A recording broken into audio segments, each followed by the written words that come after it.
Washington's corridors of power have once again become a stage for back-channel diplomacy.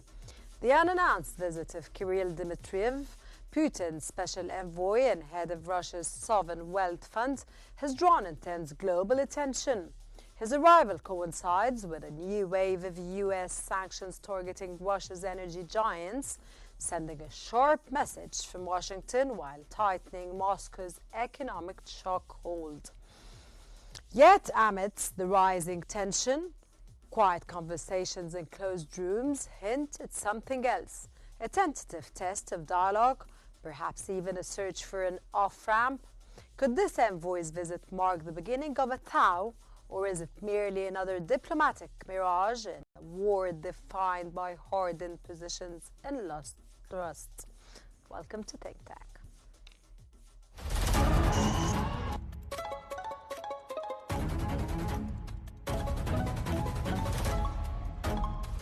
Our world is becoming unhinged.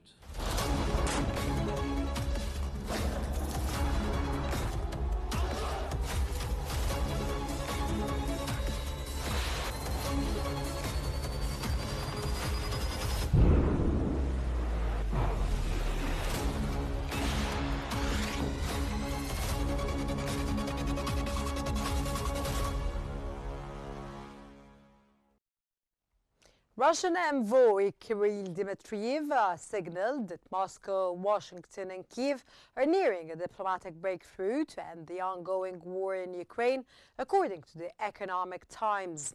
Speaking in Washington, Dmitriev emphasized that the planned Trump-Putin meeting was postponed, not cancelled, reflecting ongoing diplomatic engagement. He downplayed the effectiveness of U.S. sanctions targeting Russian oil, warning that such measures may backfire. His statements come amidst broader European efforts to broker a ceasefire along current battle lines. This development fuels cautious optimism about a potential diplomatic resolution, with all parties showing signs of readiness to negotiate. The diplomatic talks aim to stabilize the region and de-escalate tensions, raising hopes for peace after years of conflict that had far-reaching global implications.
To unpack the implications of Dmitriev's U.S. visit and its potential impact on the conflict, we invited two distinguished political researchers who bring insights from both sides of the Atlantic. From Washington, a political researcher, Dan Rene, offers a grounded U.S. perspective on sanctions and diplomatic possibilities. And from Moscow, Vincent Legorio, a researcher at the Atlantic Intelligence Center, provides analysis of Russian strategic intentions and internal dynamics. Together, they help clarify whether this economic envoy's actions can alter the war's trajectory or if new sanctions have already sealed the diplomatic war. A very warm welcome and thank you very much for your time and for being with us in today's episode of Think Tank. We start off with Mr. Rene. What's the strategic significance of Dmitriev's sudden visit amidst tightening U.S. sanctions, sir? Well, thank you so much for the opportunity to talk about these issues. And I do hope that we are on another breakthrough to finding a pathway to peace here, because the United States and the world, frankly, has just grown tired of these endless talks with zero progress that we've seen to this point. And so what we're seeing now is a different pursuit. We're seeing more sanctions, and we're seeing United States saying to Moscow, either we move towards a real peace, a real framework, or we move forward with new consequences. And that means shutting down the gas stations of that part of the world and shutting off the funding for Putin's war machine. Up to this point, the United States has shown immense flexibility and extreme patience. But we've seen enough of these talks. We've seen enough handshakes, photos, and without any progress. And so at this point, I think that we're looking at a very clear mandate from those participating in the talks. Russia can still make the right choice, but the window of patience is closing. Every day is costing more lives, it's costing more money, and risks a wider war. And so the time for patience is over. It's time for results, or else we're going to see even more destructive consequences for everyone involved. Mr. Rene, you mentioned zero talks with no pursue. Did you mean which side, sir? The Russian side or the Ukrainian side? Well, again, the talks with all sides. I mean, President Trump has said this over and over again, that the two sides are having a very difficult time coming together. But let's be real about what's happening here. This is a war of Russian aggression, and Ukraine is having to defend itself against this aggression. And so, again, while there's been just as much pressure put on Zelensky to find a pathway towards peace as well. Again, these two actors are having a very difficult time finding their pathway to peace. But it really is Russia that is responsible now for finding a pathway toward getting to a resolution here, because it's time for results. Mr. Legorio, how do you read what Mr. Rene just said, and are you okay with what he said, or do you want to interact and ask him anything or answer him? Well, first of all, thank you for inviting me to think tank. I think that my colleague is partially right, but I think that here the problem lay on both sides, not only on Russia, because Trump provided a proposition to both sides. Zelensky. You mean the United States and Russia? You don't mean the United States and Ukraine?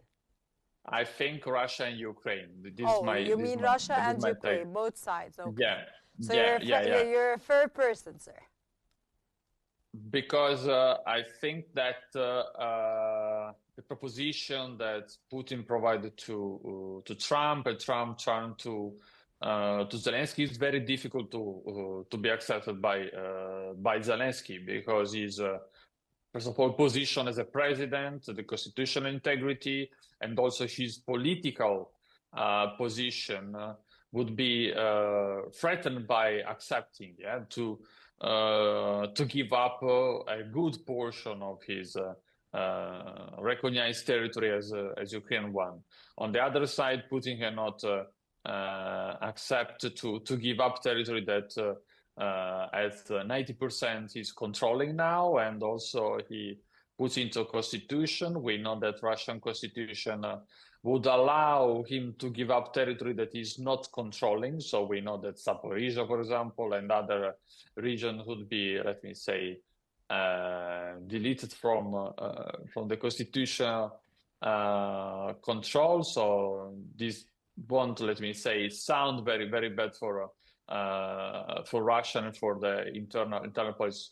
So I think that this mission is quite delicate. Mr. Dmitriev, in this sudden mission, is trying to make up and to, let me say, buy time, because we know that on the ground Russia are advancing. We know that few days ago, if I'm not mistaken, yesterday, Belousov, so the Minister of Defense, the new Minister of Defense, inspected the ground position, the new ground position, and said that the latest advancements are quite crucial to win this, not only the battle, but to win the war. So I think that Putin doesn't want to risk to break up with Trump, doesn't want to lose the result occurred in their face-to-face meeting in Alaska, but of course he's pressured by what is called in Russian Siloviki, so the powers, the people in power in the army and the secret service that they want to push, they want a victory on that time. So it's quite a delicate time.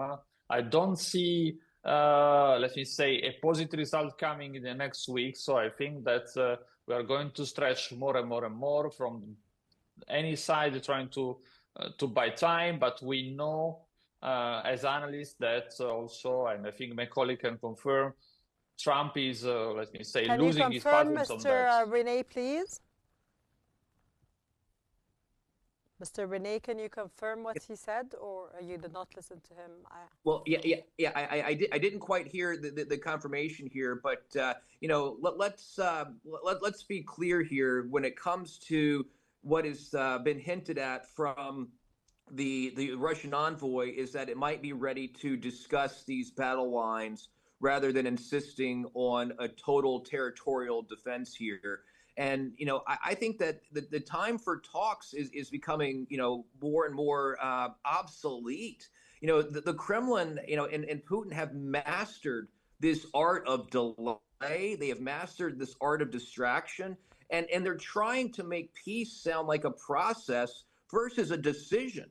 It is abundantly clear that the United States needs to see evidence that they're serious, that the Russians are serious about achieving a peace. I mean, even while they were talking in Alaska here just a few weeks ago about peace, all of a sudden they're still having bombs, they're still having aggression, they're still having all of this killing, and it's time for a genuine peace. And again, we're not going to be fooled. President Trump isn't going to be fooled by public relations gestures, and I think that's exactly why the meeting that was being discussed for Budapest was one that was postponed. Because if nothing credible is going to come from it, why continue to talk? And I think Russia is going to have to eventually just start to feel the pain from these increased sanctions and squeeze them into a negotiation at this point. Hopefully, sir. Mr. Rene, how is Washington interpreting this outreach? A peace signal or a pressure tactic? I think it's a combination of both. And what the United States people are thinking of here is it's just an extreme fatigue. I mean, this is a war that's gone on for years. It's been one that has been funded primarily by the United States. I mean, and now we're seeing Europe stepping up and spending more in its own defense as well. But again, these are, it's important. But at the same time, it's expensive and it's tiring, and in the fatigue that we're seeing here in not seeing much progress on either end and not seeing much progress towards peace is incredibly frustrating. And so I think that seeing Donald Trump's leadership and trying to find a pathway to try to find a deal is indeed encouraging. But again, I don't think that we're going to be tolerant of these continued delay tactics. It's time for a pathway to peace, and I do hope that's exactly what we're going to be seeing here. True, sir. Word that many of the lives of people are dying every day, and that did not reach any objective till now, till today, and we're discussing like at least 3 years, which is a long period, sir. Yes. Mr. Lagorio, can this visit revive prospects from a Trump-Putin summit, or has that window already been closed? Well, I think that there is a possibility to see, and I don't believe that was just postponed, the meeting, but it was really cancelled, and even Vladimir Putin declared yes, sir. Why was it cancelled? On open mic. Well, because Trump understood that there was not space for real negotiation from from Russian side, and Even after the sanctions?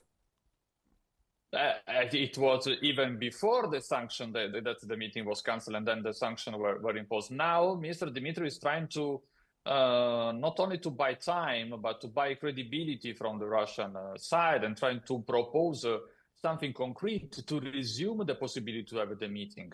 And I think that Russia should give something concrete. Otherwise, we will see already new sanctions that being proposed. We know already the effect of this sanction.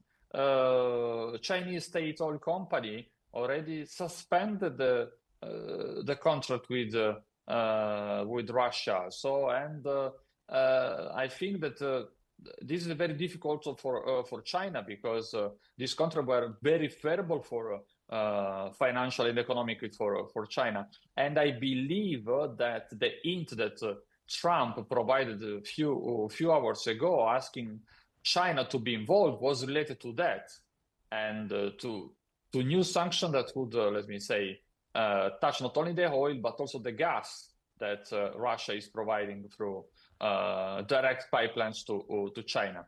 So this is I see the possibility to have a meeting, but Russia should give something concrete. I don't know exactly what, because we know that this form of diplomacy is completely new. It's not a diplomacy. We know that Dmitry is not a diplomat, but he's a businessman. So they are trying to use a different language. Maybe maybe economic, sir? Of course. Okay, sir, Russia I want to trying ask to you put on another the question, Mr. Okay, go ahead. Russia is trying to provide, let me say, to put on the table more trade and economic contracts to take, let me say, a bit of back control in this matter, the matter of the meeting and the matter of the peace talks. Sir, do you see, Mr. Legorio, do you see that Russia can depend on China, and after these sanctions were imposed, and that things will go on well economically on the ground, or is it going to be more complicated at this point? Well, Russia depends on the new partners that has. So this is China, this is India. We know that these are the the biggest, let me say, buyers in terms of energy and in terms of, let me say, money flow to finance this conflict and to finance the Putin administration. So perfect, sir. But are they enough, China and India, to protect Russia from all the other backlash that's taking place on Russia? Only from one side is not enough. So we know United that States? The United States is fundamental. So it's fundamental for Russia now to try to have to restore, let me say, not only a channel but a relationship with the United States. Mr. Rene, with the Trump-Putin summit reportedly delayed, what does this timing tell us about U.S. priorities? And, sir, why did the unannounced visit of Kirill Dmitriev, from your own perspective and narrative, the special envoy and head of Russia's sovereign wealth fund, which Mr. Legorio just mentioned, that he's a businessman, he is not an envoy in terms of envoy, and why is all this taking place in light of quiet conversations and closed rooms? What does this hint something, sir, else? A tentative test of dialogue, perhaps even a search for an off-ramp? How do you read this, sir? Well, yeah, absolutely. I mean, I think that everyone, especially in the private sector, is looking for pathways, because again, the sanctions are going to be very difficult, and the funding for Putin's war machine is going to dry up, and that's going to lead to even more internal pressures for the region and for the economy. And again, the gas stations that are being filled by Russian oil are going to be drying up as a result of these sanctions. And really, I mean, the ball is in Russia's court at this moment. True, I mean, sir. it really is. Yeah, the world is watching to see if Putin's envoy can bring back real progress or if this is just more stalling. I really think that the United States and Trump is ready to react either way. And it really, I think that if we're going to see real progress, we will see real relief. But if we see more games, we are going to see more pressure. And so the progress or the setbacks are really determined on how Russia reacts here. And the way I see it, the choice is very clear. The consequences are going to become more and more credible for Russia, and the world again is watching very closely. The world is seeing in the United States, and especially in President Trump, again, an incredible deal maker, someone who is decisive, and he is someone who knows when to talk, and he's also someone who knows when to act. And so, again, if Russia takes this opportunity seriously, peace could be within reach. If not, it could find itself more isolated than ever. And again, that's a stark choice and a stark decision that I think that Putin really has to be wrestling with right now.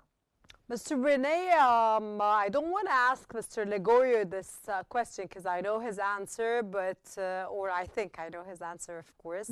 But I think that the Ukrainians are tired of this war and they want it to end by any means, whatever it takes. Well, how do you read it?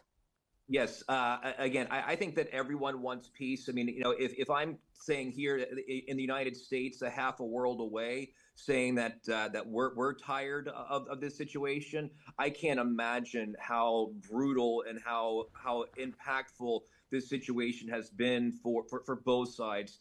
To lose so many lives, to see such destruction, to see the way of life just completely changed over the course of several years. Again, it is a brutal situation. No one ever wins a war, and again, I think that the more we see progress towards ending it, the more that we can see a progress towards rebuilding and a pathway to prosperity, the better it's going to be for everyone. And I think that's exactly why we saw these missiles, these Tomahawk missiles, the talks about that yes. started and stopped. We want to avoid escalation because that's just going to bring more death and destruction. So the more we can avoid that type of escalation, the better. And again, let's find a pathway to peace. I think everybody wants it. Got your point, Mr. Legorio. How is the newly imposed sanctions on Rosenfeld and Luke Oil affect Russia's willingness to negotiate? Well, we know that there are already a lot of difficulties in the budget of these two companies. These two companies are the cash wallet for the Russian administration, for the Russian budget, because we know that the Russian economy is based on that, and we know the new budget is laying a lot on defense. We see also by the statement of the CEO and the chairman of these two companies that there will be difficult times for the companies. We know that Gazprom is going to cut a lot of workplace and also on managerial levels, on senior managerial level. And so this sanction, I think that will affect more, and we'll see that, let me say, the spine of the Putin administration is also at the consensus of the Putin administration is given by managers and also middle class. So I think that if middle class will be affected, we will see like few cleavage inside this administration. So I think that a reflection should be given by the Russian administration in this sense. So we will see the result not now, but we will see the result in a few months. We will see the result on let me say rewriting the budget for the next year or for 2 years. We know that the response that Russian central bank is giving is not quite, let me say, effective from one point, because fight the inflation and otherwise provide new liquidity into the economy is a bit controversial. And the decision to cut of 0.5% of the interest rate. It was a tough decision, but it was pushed by the main advisor of the Russian economic advisor of the Russian administration, against the will of Mrs. Nabulina, the chairman of the Okay, central got bank. your point, sir. Mr. Rene, can an economic envoy like Dmitriev meaningfully influence policy on ceasefire or security guarantees? Well, I think that it's important to look at this not only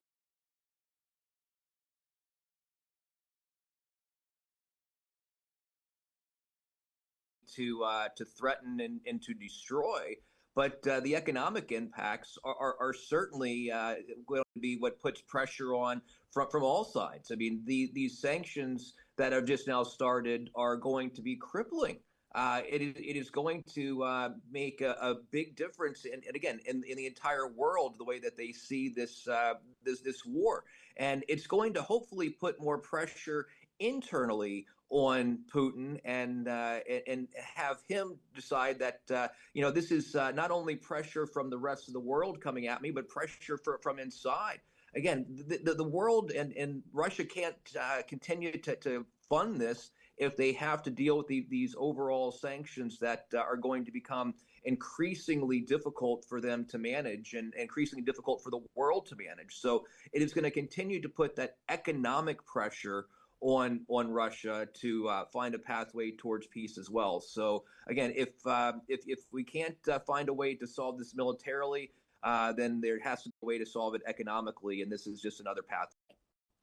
Mr. Legoria, could economic negotiations serve as a prelude to more substantive security talks later in the year? I think yes, because this is the only language that Trump administration is able to provide, and this is the favorable language that Trump would like to of course, to it's use the favorable also. Language for Donald Trump, but this means that we're shifting from political negotiations to economic negotiations. Maybe if you try to let the companies in Russia try to push Vladimir Putin or convince him that this is wrong for the economic of the country? Well, political and economic one, they are overlapping in Russia. There is not an economical one without a political. So it's we know that there are a lot of oligarchs are part of the clan of the consensus. So the economic language, of course, is fundamental also for the political existence in this sense. We will have to see, but still I see that not as a concrete option. I see this option like an opportunity to buy time rather than to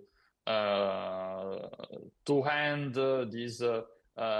this conflict. So is it a very particular conflict? Is a conflict that Trump found in his hands, that was not able to control from the very beginning as it promised. And there is a lack of expertise nowadays in the Trump administration on the Russian file. That's why it would be very difficult to use only one, let me say, one tool, the one to control. It should be use different leverage, and Russia knows that. Mr. Rene, is there room for partial sanctions relief as an incentive, or is the White House committed to maximum pressure? Oh, absolutely. I think that we're going to see these things scale up and scale down as things change and as these negotiations continue. I think that Trump's strategy is to squeeze and then to negotiate. And what I'm reading into this is that if Russia and Putin show us progress at the negotiating table, then there will be a response in kind. If they keep funding the war, and then they'll feel the full weight of the American economy coming at them. And so yes, I do think that we could see these things dial up, dial back. And again, it really goes back to the ball being in Moscow's control here. The United States is not going to be backing down, especially under Trump, and the message has never been clearer on that. But the only way that they're going to start to see more relief is to show more progress towards a pathway to peace, ending the death and destruction. In 10 seconds, because I have to wrap up now, Mr. Rene and Mr. Ligorio, how do you read the future of everything that's taking place at this point in the Russian-Ukraine war to end this war as soon as possible under the leadership of U.S. President Donald Trump, of course, who is trying actually his best? I see very foggy, and I think you that... You see it very foggy. Yes, it's very foggy, and the risk is that to squeeze too much, Russia would, instead to bring a result, would create a new escalation. We have to learn from this. Mr. Rene? Russia's time to stall, to dodge, and to lay is officially expired, and they need to find a pathway towards peace or there'll be more economic consequences.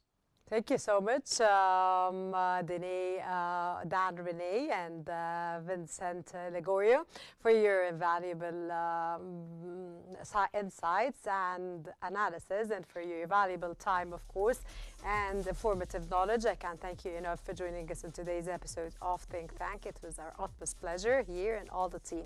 While Dimitriev's visit keeps diplomatic channels alive, real peace requires much more. This brings us to the end of today's episode of Think Tank, which always unveils the complexities of our changing world. Thanks for watching and stay tuned for more updates on Qnews.